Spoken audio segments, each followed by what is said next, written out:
d'exploration du psychisme. Eh bien, pour la méthode, c'est Freud qui a conçu une méthode pour explorer le psychisme humain. Ce qu'on peut dire, c'est que la psychanalyse n'est pas qu'un ensemble théorique, une métapsychologie qui peut être appliquée à l'étude des œuvres d'art, des philosophies. Il est d'abord conçu par Freud en tant que méthode d'exploration du psychisme humain, par un protocole précis et dont la pratique a amené Freud à formuler sa théorie passant par la parole du sujet qui suit une analyse. L'interprétation des rêves qui sont, selon Freud, la voie royale de la connaissance de l'inconscient. Les lapsus. Quand au cours d'une séance, le sujet commet un lapsus, l'analyste ou le sujet lui-même peuvent émettre l'hypothèse que l'inconscient se manifeste et peuvent chercher donc à exploiter le sens de ce lapsus. Eh bien, sur la méthode, le principe du déterminisme psychique, il faut savoir qu'on est toujours dans la méthode d'exploration du psychisme. Donc, pour le principe du déterminisme psychique, c'était afin de remplacer l'hypnose. Sigmund Freud utilise un principe qu'il attribue à Carl Gustav Jung. Principe suivant lequel une idée qui se présente à l'esprit ne peut être arbitraire et doit donc avoir un antécédent à déterminer. Les travaux de Carl Gustav Jung, ce qu'ils mettaient en avant, c'était la dualité de l'homme. Et dans cette dualité, il y avait le personnage et l'ombre. Et pour comprendre qu'est-ce que l'ombre, il faut comprendre qu'est-ce que le personnage. Imaginez-vous, vous arrivez dans une soirée, vous êtes comme ça, sympa, avec un sourire, et vous vous présentez aux gens dans cette soirée. Et la personne que vous présentez, c'est le personnage.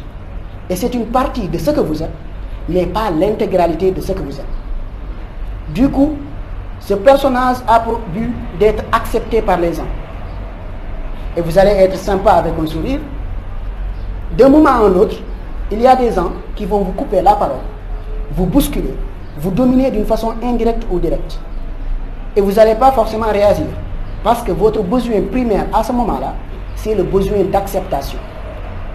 Par contre, vous rentrez chez vous, après la fin de la soirée, vous allez vous coucher. Et maintenant, vous êtes dans votre lit, les yeux fermés. Et vous vous dites, merde, j'aurais dû lui mettre une droite quand il m'a dit ça. Et là, il y a plein de pensées entre guillemets violentes qui apparaissent. Et c'est une manifestation de votre ombre. Et si elle se manifeste à ce moment-là, c'est parce qu'elle n'a pas pu se manifester au moment adéquat. Donc, dans ces soirées, et ces besoins d'acceptation en fait nous portent préjudice, parce qu'ils nous empêchent d'être qui on est dans l'intégralité de ce qu'on est. Avec cette forme de dualité, ce côté personnage et cette ombre qui vous donne cet avantage en termes d'énergie et d'énergie d'agressivité qui vous permet aussi de vous défendre et de mettre des limites pour vous-même. Parce que quand il n'y a pas de limites, les gens sophistiqués généralement respecteront vos limites, même si vous n'en avez pas. Du coup, ils vous respecteront tout court. Mais des gens qui n'ont pas cette sophistication vont vous pousser et vous marcher dessus, jusqu'à ce que vous mettiez des limites. Et sans ce côté que Jung appelle l'ombre, vous allez vous faire marcher dessus. Et l'idée est vraiment de fusionner votre personnage avec votre ombre pour être un être complet et pour devenir, entre guillemets, cet homme alpha. Eh bien, suivant ce principe de Jung, Freud en revient donc à dire que le rêve n'est donc pas composé d'images hallucinatoires dépourvues de sens. Le lapsus n'est pas qu'un simple accident sans cause. Pas plus qu'une idée ne traverse l'esprit sans raison. Une idée, avant d'arriver à la conscience, subit des déformations plus ou moins grandes, mais conserve toujours un rapport avec l'idée d'origine. Tous ces phénomènes peuvent donc faire l'objet d'une méthode d'interprétation qui révèle des tendances non conscientes refoulées dans l'inconscient de l'individu. En effet, le principe du déterminisme psychique est bien la foi du psychanalyste. Pas plus dans le monde physique où nous sommes que dans le monde psychique. Un phénomène ne peut se produire sans cause. L'interprétation du rêve. Eh bien, pour l'interprétation du rêve, pour Freud, tout acte psychique a un sens. Le rêve doit donc posséder un sens susceptible d'interprétation. La méthode d'interprétation sera une transposition de la méthode pour le traitement des troubles psychiques. Car selon lui, il y a des analogies entre ces derniers et la vie onirique. La méthode d'interprétation du rêve sera basée sur le principe du déterminisme psychique. La thèse de Freud sur le rêve est que celui-ci est la réalisation d'un désir. Le rêve de l'adulte est en ce sens identique au rêve de l'enfant, mais il est déformé par de nombreux interdits qui résultent de l'éducation et de la culture. Quand on parle de rêve, on parle de réalisation de désir. Et quand on parle de désir, on entre dans un concept plus vaste. Parce que, vous savez, rien ne semble plus courant que l'expérience de désirer. Nous désirons des objets de toutes sortes. Nous désirons même parfois autrui. Oui, il peut m'arriver par exemple dans cette classe que je puisse désirer une personne. Et puisque je suis pour les relations naturelles, je vais dire que je désire une fille dans cette classe. Eh bien, si je désire une fille dans cette classe, cela ne veut pas dire que je suis amoureux de la fille. Et cela aussi ne veut pas dire que je ne suis pas amoureux de la fille. Pourquoi? Parce que il y a le désir tout court et le désir amoureux. Le désir peut être parfois synonyme de envie, comme on peut avoir l'envie d'aller aux toilettes. Si j'ai l'envie d'aller aux toilettes, une fois que j'ai fait sortir ce que mon stomac n'arrivait pas à digérer, cette envie disparaît.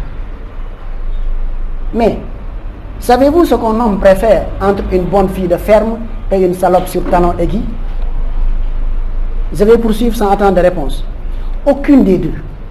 Il a de l'affection pour l'un et du désir pour l'autre. À part ça, on peut aussi désirer des choses impossibles, imaginaires.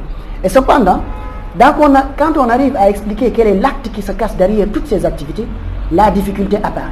Et on se pose la question, qu'est-ce que le désir? Si on parle de l'étymologie, le désir est du latin desiderare, qui vient de sidus, qui signifie étoile ou astre. L'acte de désirer se définit donc d'abord comme le fait de manquer d'une étoile, d'un astre. Plus généralement, on peut dire que le désir est une tendance consciente d'un sujet humain vers un objet, dans le but de combler un manque et d'obtenir ainsi une satisfaction. Cette caractéristique du désir est présente dans la forme la plus élémentaire du désir qui est le besoin.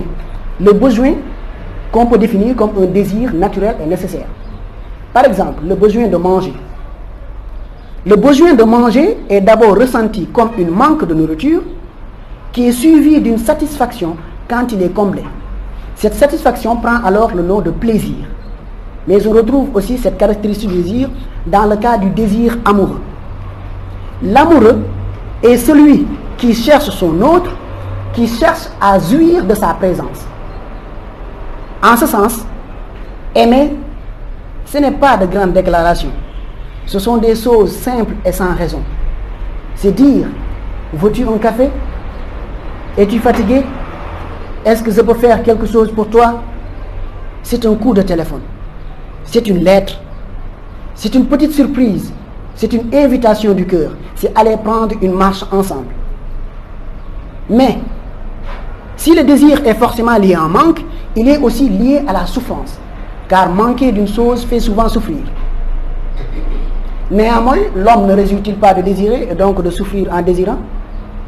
Malheur à celui qui n'a rien à désirer, écrivait Jean-Jacques Rousseau dans la Nouvelle Héloïse. C'est là le paradoxe propre au désir que met en évidence la philosophie. En étant à la fois manque, souffrance, mais aussi plénitude, bonheur, le désir fait de notre existence une existence proprement humaine. Le désir est l'essence même de l'homme, écrivait fort justement Spinoza.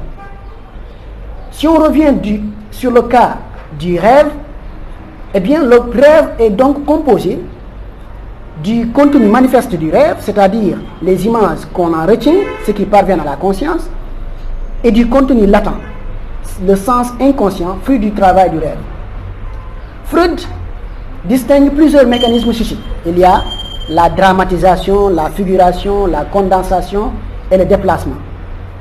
À travers vos questions, peut-être, on va y revenir. Les concepts, grand 3.